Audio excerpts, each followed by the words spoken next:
Good afternoon. My name is Dyke Hendrickson, and this is the podcast, Life Along the Merrimack. Each Tuesday and some other times on repeat, we talk about the health and history of the Merrimack River. And of course, we've just come off the July 4th weekend. It was a bit rainy, but nevertheless, there are quite a few boats. And here is a photo you're looking for. It's taken by a drone about a year ago that shows the Newburyport Harbor, the Merrimack River, and of course, and a wonderful shot of Plum Island. And I mention this because in the summer, of course, the river today is a beautiful thing, but it wasn't always that way. And I would mention that there are 1,500 vessels registered in the Newburyport side, pleasure vessels or fishing, and about 500 on the Amesbury and Salisbury side. So the river has been cleaned up, but the next slide I want to show you shows what the river looked like years ago. Now, if you're on the radio, I would mention that we're looking at a slide, not from the Merrimack River, from a tributary of the Merrimack, the Upper Nashua River in New Hampshire, which does flow into the Merrimack River. But I'd point this out, number one, because it's very startling, and number two, because we can recognize how much things have changed. Now, if you're listening to radio, I would mention the river is completely, in the left image, the river is completely orange. I'm not making this up. It's as orange as, a piece of fruit you get downtown. It's just looks very orange. It looks very dirty. This is bacteria. This is sludge. And it was taken in the 1960s. In 1972, the Clean Water Act was passed. Senator Ed Muskie of Maine and others were able to get a Clean Water Act passed, which made grants to communities so they could build sewage treatment plants, so they could have rules and regulations on industry. And so they could also take a measure of how dirty the river was. And so on the right image here in this particular photo, you can see how much cleaner it is. This is the same body of water taken from a different angle, but it's quite clear. The trees are in bloom. And on the left, you have orange. And on the right, you have white water, you have clear water. So we must remember that a lot of good happened in the 70s after the Clean Water Act. Now, right now, a lot of legislators on the North Shore and in southern New Hampshire are continuing to try to get federal money to improve sewage treatment plants and make them more effective. Congresswoman Lori Trahan of the Lowell area is one of them. And there is federal low interest loans. They don't have federal grants anymore. President Reagan in 1987 cut out the federal grants, but Senator George Mitchell of Maine at the time, 1987, came forth and said, well, if you're not going to permit the grants, permit us to have low interest loans. So those loans are still active. It's 1.5% as I understand it. So that's a very good interest rate. During the Trump administration, there wasn't much money available for these loans. But in recent months, I understand the feds are more interested in loaning money. And so communities like Havel, Lowell, Lawrence, and Manchester, New Hampshire have been active in getting these low interest loans. In fact, Manchester, New Hampshire, which is the largest polluter on the river, recently announced a $132 million program to improve its sewage treatment plant. Now that's a terrific thing. It's going to be for over 20 years, but nevertheless, they're going to make a big effort to do better with their sewage. And so that's important. The river, Merrimack River is 117 miles long. It starts in Franklin, New Hampshire, and comes through Manchester, of course. And so this is good news for people along the river. And you're in Newburyport, as we are, this is very good news because it means that there'll be less pollution coming down the river. Even nowadays, we have what we call combined sewage overflows in the big communities of Haverhill, Lowell, Lawrence, and Manchester. When their rainwater gets heavy, it is sent to the sewage treatment plant along with the sewage. So you have rainwater pipes and you have sewage pipes. They all mix together. And sometimes, if it's a large rain, the treatment plant can't handle the volume. So it has a discharge of everything. So many millions of gallons of effluent comes down the river. And I'm curious to find out if over the July 4th weekend, if there was any effluent discharge upriver. And that's important because before the rain, actually, I was driving along, I saw a number of wind sailors on the river. I saw kayakers, I saw jet skis, I saw a couple people actually swimming in the river down by Joppa. So if you've had 7 days of drought, sunny weather, it's a beautiful thing. But if you've just had a rain, it's possible that there's effluent coming down the river and possibly fecal matter, algae, bad bacteria, all of these things. Now they're putting into place a system that is going to let people downriver know when there has been a discharge. In the past, sewage treatment plant operators felt no obligation to tell people downstream that there was a discharge. Now they're working on a warning system. And I talked to Mayor Holliday of Newburyport just last week on this show, and she said it's getting close to completion. It'll likely be on websites. It'll likely be in a blast email, but it evidently is not in service yet. But if you're watching on television or if you're listening, I mean, to see the difference in the river. Again, this is a tributary of the Merrimack. It's not the Merrimack itself. But in the old days, Lowell and Lawrence, when they had their big textile mills, they would put an enormous amount of effluent and just garbage in the river. And sometimes the river looked orange like this does. Sometimes it was green. Sometimes it was purple. So these things happen. I'm going to go through some slides that show the river in its good stage. Here's a picture of Newburyport Harbor. There's several fishing boats. Fishing, commercial fishing, is not as prevalent as it once was. I think we know that. Federal regulations has made it more difficult. Also, there aren't as many fish as there were. Now, you can't blame local fishermen for this. 20 or 30 years ago and more, there were these huge factory ships.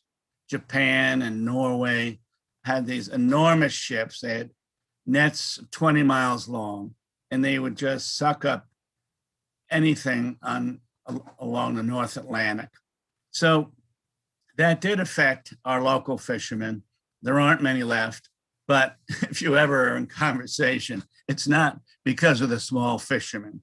It is because of these huge factory ships that took so many of the fish away. Now, one of the success stories is the striped bass or striped bass. About 30 years ago, the feds recognized that there weren't many striped bass around and they weren't very large. And so they did put a limit on them, about 32 to 34 inches. They discouraged the taking of females, and they urged people just to take 1 or 2 striped bass. Before that, people could get 8 or 10, or commercial fishermen would take many more. But they did strictly limit how many striped bass you could take. And I think most fishermen on the North Shore would say the striped bass have come back. They're plentiful. It's like it was 30 years ago. Again, you can't take 14 to 20-inch fish. But if you get one or two large, that's probably enough for any family to eat. You've had a good day of it. So that federal regulation worked out quite well. Here's a favorite photo of mine. This is a photo of the Chain Bridge. This connects Newburyport and across the river.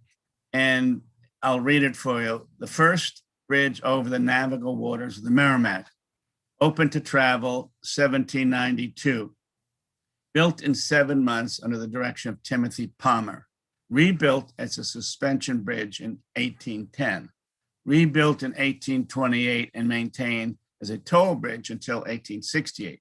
In 1909, it was again rebuilt by the commissioners of Essex County.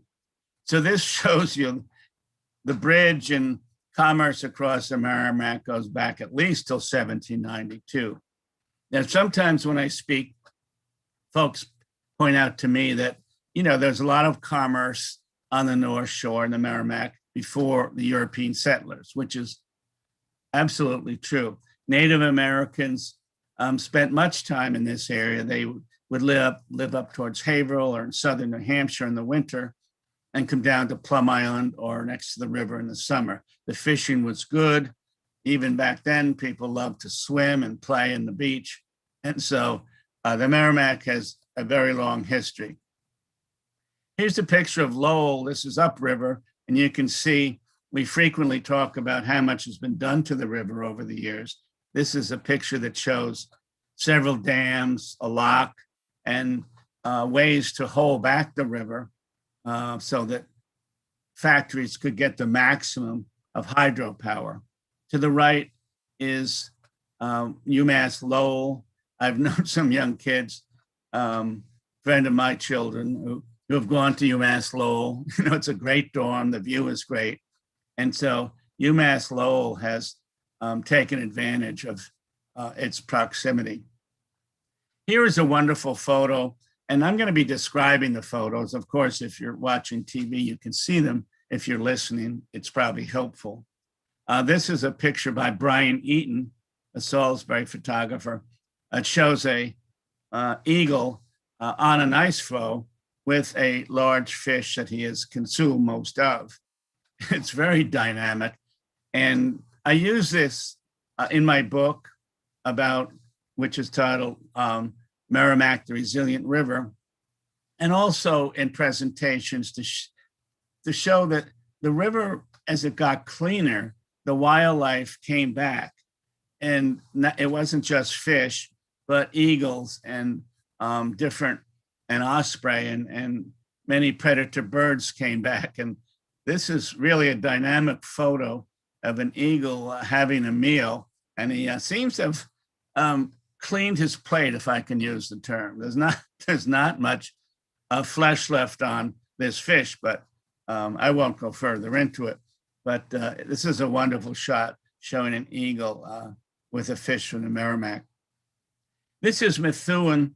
Methuen has some difficult sections to it. By difficult, I mean they have rain pipes and effluent pipes going into the river. But it's beautiful upriver in many places. Here it is. There's a sailboat out on the river, and it's a pretty day on the Merrimack. This is a shot of the Merrimack River going upriver past Amesbury and towards Haverhill. Shows you how beautiful it is in the fall. Some of the trees are just changing. It also demonstrates how much the fact that there's more development occurring along the Merrimack River. On the left here, you can see a development with some macadam parking lots. On the right, there's also a large development.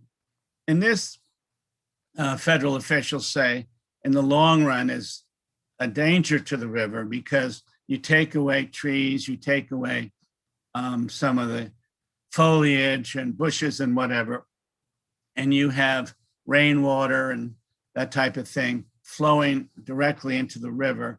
And that has oil, it has gas, it has many impurities to it. So one of the recommendations to all those leaders on the Merrimack River is try to limit the amount of development on the river. And that's a difficult thing. The river is a beautiful place. People want to live on it. But this does demonstrate that development is coming to the river. Here is a photo of the river up towards Lowell and Lawrence. And you can see it. This is about the turn of the century. It's has quite a bit of factories, quite a bit of the railroad has arrived. You can see there was air pollution, there was water pollution. And for many years, probably from the mills started on the Merrimack in the 1820s. The first big mills were built in Lowell in the 1820s. And then they were successful for textiles, shirts, pants, much cotton. And then in 1848 or so, Lawrence was built really as a planned community with its mills, with its stores. And so Lowell and Lawrence in the mid-19th century became economic powerhouses. And this is an example of, this is again about 1890, but there was much air pollution and there was also, effluent of many different kinds. One, to me, that is kind of a double-edged sword. It did create pollution, but in the 19th century, starting from, say, 1850 to about 1920, the mills of the Merrimack Valley provided a lot of jobs to immigrants. And these immigrants needed jobs just to stay alive, not just to make, have a better pair of sneakers for your kid. I'm joking, of course, but in many cases, they were desperate immigrants. The potato famine in Ireland in 1840 and 1850 sent a lot of Irish to this direction. There were persecutions in Russia, in Poland, in Greece in the 1850s and 60s. And so many people came to America and they needed jobs. So yes, there was pollution that came out of the Industrial Revolution, but there were also many jobs and many families started here. Here's a shot of Lowell. It's a modern shot. There's still many mills there. There are many refashioned buildings that have, as you know, education offices, business offices. They have health departments there. So it's still used and the water is still a big factor. And of course, I frequently think that, in addition to textiles in the old days, the making of bricks must have been a big industry. There's so many bricks here in this photo, and also in Lowell and Lawrence and Haverhill and Manchester. It's just a huge thing. So this is Life Along the Merrimack. It's the weekly podcast. It's on 96.3 radio, Channel 9, local cable television. And we talk about the life and history of the Merrimack River. This is one of the water treatment plants in Lowell, and they purify the water here and make it available for drinking. Now, remarkable to me, it's more than 500,000 people on the North Shore still get their drinking water from the Merrimack River. Now, it is purified, as you can see. This is an example of one of the purification stations. But it's another reason why people on the North Shore in southern New Hampshire have to continue to try to keep the river clean. Remember that 500,000 people are getting their drinking water from the Merrimack. And in the future, and it's even happening now, new industries are going up near the river, or at least they're emptying into the river. So if they're getting new chemicals, we don't know how long, or how difficult it is to break them down. If they have a surge of effluent, we don't know exactly what's in it. Now, again, the river water is good to drink, but federal officials, state officials, local personnel are always saying we need a cleaner river because so many people get their drinking water from it. Here's a beautiful spot. This is in Amesbury. We're looking at a area of boat slips. Behind it is Maudsley State Park. And the Merrimack sometimes gets dirty, but on most occasions is a beautiful spot and a great asset. There are vessels of all kinds. And here you're seeing what I suppose you'd call a cigarette boat. It's this is showing about a 24-inch inboard boat with an engine, of extreme high horsepower. They're very noisy. I mean, fishermen and kayakers and whatever, they hate to see these things coming. But all boats are permitted on the Merrimack, and here is a cigarette boat. This is a fellow named Derek Mitchell. He works in Merrimack for a public nonprofit in Merrimack to clean the river and improve the community. He was one of the individuals who went on the Voyagers trip 2 years ago. This group went down the Merrimack River from Franklin, New Hampshire to Plum Island, and he wrote an essay, which I have put in my book, about the value of that trip and how much he learned. This is going back a ways. This is what Newburyport looked like in about 1852. It is done painting by Richard Burke Jones, who was the city clerk in Newburyport, but obviously much more than that. He's a great artist. And here you can see the huge ships that were built here from starting in about the 1750s. This is the largest shipbuilding community in the colonies. So said Samuel Eliot Morison, the great historian. And this shows you just how large the ships were, 500,000 tons perhaps. And then it showed the counting houses and the commercial buildings, which are actually smaller than some of the ships. And so Newburyport, I suspect, had what is known today as a full economy. Some people built ships, some people supplied the shipping industry, some people went out on the ships, and it was a very prosperous community. The highlight of Newburyport, the golden age, was 1890 to 1910, no, 1790 to about 1910. The reason for that was the wars were over. The Revolutionary War was over in about 1787. The War of 1812 had not started, obviously. So from 1790 to about 1811, when they had the Great Fire in downtown Newburyport, that was a golden era of Newburyport for houses, for jobs, for money in the community. And if you ever take a walk along High Street, you'll notice that many of the great mansions, especially on the eastern end, were built 1805, 1807, 1799. That was a great era. This is one of the last big ships that was built in Newburyport. This is a Symington. This is about 1893. I love this photo because the vessel is so large. There must be 100 people on it and touring it. And so many people from the community came out. You can see women and girls in the foreground. They're dressed very well. There's a horse and buggy to the right. And the thing about the ships, Newburyport has a very shallow harbor. It always did. And so tall ships like this could be built, but and they could leave the river until a certain time, but they could not return with cargo.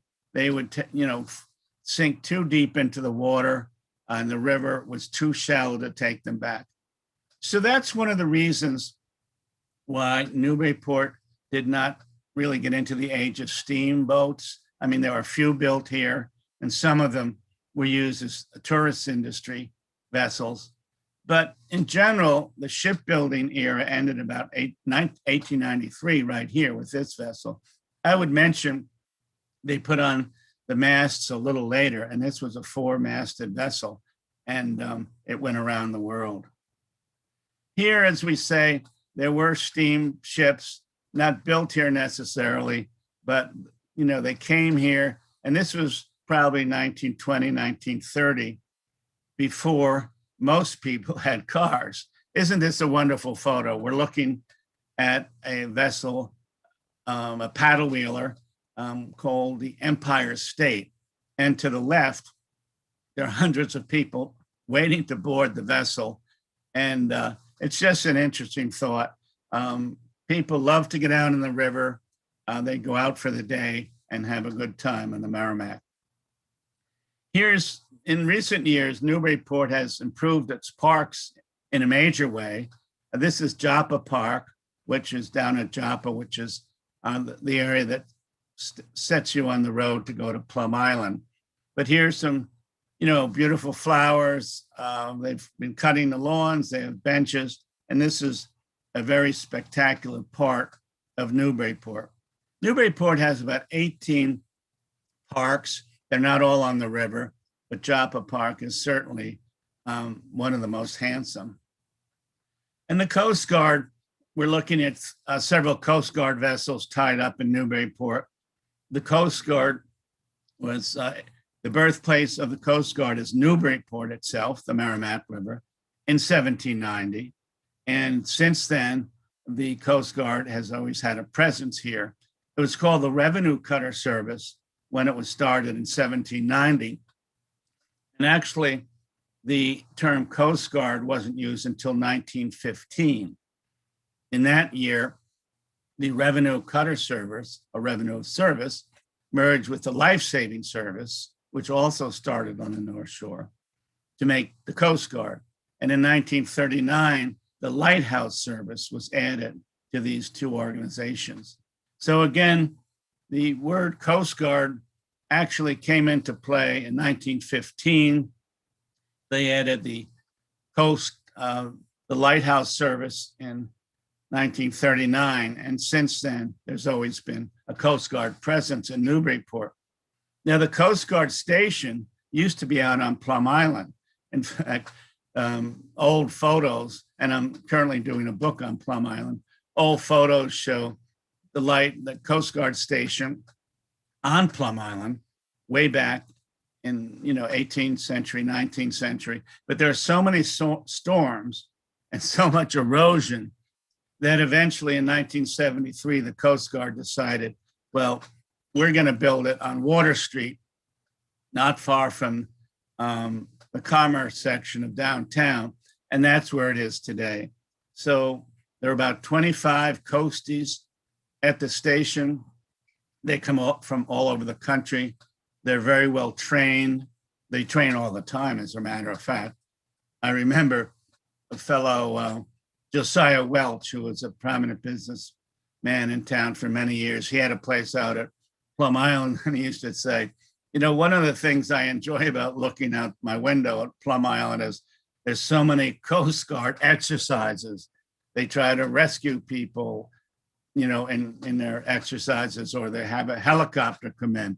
So a lot of people who live in Plum Island are aware that the Coast Guard is very often doing training work. Here is a picture of Salisbury Beach. We're going to finish up just in a moment, but the Merrimack has been an asset here, of course, since the Native Americans were here centuries ago. Here's a photo of the bridge, the Merrimack River. This is a $300 billion bridge built a few years ago, and it keeps the commerce going back and forth. So it's been very good being with you. I enjoyed it. This is Life Along the Merrimack. My name is Dyke Hendrickson. We're here every Tuesday at 2 o'clock, 96.3 radio, Joppa Radio, local cable TV, Channel 9. So join us when we talk about the health and history of the river. And I enjoyed presenting today because if you were here at the beginning, you saw that slide that showed how dirty the river could be and now how clean it can be. Thank you very much. Again, this is Dyke Hendrickson. This is Life Along the Merrimack. We'll be with you next week.